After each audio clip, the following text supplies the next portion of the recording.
Ang programang ito ay rated SPG. Striktong patnubay at gabay ng magulang ang kailangan. Maaaring may masiselang tema, lengguwahe, karahasan, sexual, horror o droga na hindi angkop sa mga bata. Papa! Di ba doktor ka? Pero in my assessment, wala, hindi siya pwede mag-survive sa surgical table. Narito na nga ang ating mga karagdagang aabangan sa abot kamay na pangarap. Agad ngang sumugod itong si Giselle at RJ sa Eastridge nang malaman niya mula dito kay Annalyn na dadalhin niya ang kanyang lolo Pepe dito nga sa Eastridge Hospital nang sa ganon ay magamot ito. At dito naman napayakap ng gusto itong si Giselle sa kanyang ama at ganon din itong si RJ at nakiusap naman itong si Giselle dito kay Annalyn na gawin ang lahat upang gumaling itong si Don Pepe at malaman nila kung ano ba talagang nangyari sa kanya.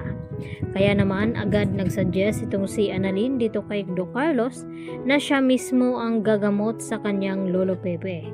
Nung una ay tumutol pa itong si Carlos at wala na rin itong magawa dahil sa sinabi rin dito ni Doc Lindo Javier na may karapatan din itong si Annalyn na gumamot dito sa kanyang lolo. Kaya agad ngang inihanda ni Annalyn ang kanyang sarili at ganon din itong si Carlos at Doc Lindon para sa operasyon dito kay Don Pepe. At dito naman nabalitaan ni Zoe na nasa Eastridge nga itong si Don Pepe at gagamutin. At tila nagpanik naman itong si Zoe at kinausap ni Moira na anong daw ang pwede nilang gawin dahil alam nito na doktor din itong si Zoe. At dito naman na sinabi ni Zoe na hindi magtatagumpay ang operasyon dahil malabo na nga ito na mabuhay pa itong si Don Pepe dahil sa malalim na kinahuhulugan nito sa bangin. At hindi naman makampante itong si Zoe at itong si Moira kaya agad silang pumunta sa Eastridge. At dito naman nagpang-abot itong si RJ at itong si Moira kaya sinalubong niya ito at hinawakan itong si Moira at tinanong kung kasabwat ba siya dito ni Balahadja. At wala nang magpapatunay dahil napaslang nga ng mga pulis itong si Balahadja nang ito'y nagkaengkwentro. At dito naman na sinabi ni Zoe na wag daw saktan ng kanyang ina dahil wala daw itong kinalaman sa nangyari dito kay Don Pepe dahil sa pagsisinungaling nga dito ni Zoe. At wala ang kaalam-alam ang mga ito na may sugat din itong si Zoe na nasa braso at hindi nga halata dahil mahaba nga itong sinusuot ngayon ni Zoe.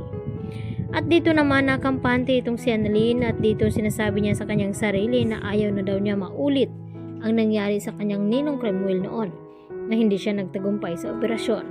Kinakailangan labanan daw ni Annalyn itong kanyang takot na baka mapahamak itong kanyang lolo Pepe. Kaya buong tapang na ginawa at hinarap ni Annalyn ang operasyon hanggang sa matagumpay ang kanilang naging resulta. At dito naman na dinalaw ni Annalyn itong si Don Pepe at sa hindi inaasahan ay nakapagsalita nga ito at tinanong dito ni Annalyn kung aksidente ba ang nangyari dito sa kanyang pagkahulog sa bangin.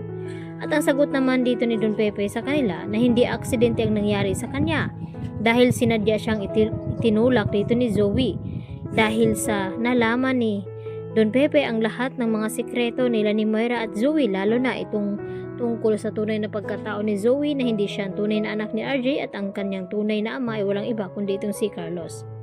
Lahat nga sila ay nagulat sa mga nalaman mula dito kay Don Pepe. Subalit hindi pa nga lubos na magaling itong si Don Pepe dahil may mga balakid pang nakaabang sa kanya dahil hindi rin hahayaan ni Carlos na mabuhay nga itong si Don Pepe dahil ito ay ikakasira ng kanilang pagsasama dito ni Lynette kapag nalaman ito ang tungkol sa sikreto na anak nga ni Carlos itong si Zoe. At hindi naman mapigilan na malaman ito dahil nga alam ni Don Pepe ang mga sikreto. Kaya yan naman ang ating pagkatutukan bukas mga kapuso, dito lamang yan sa Abot Kamay ng Pangarap. Yan lang po at marami pong salamat sa inyong panonood.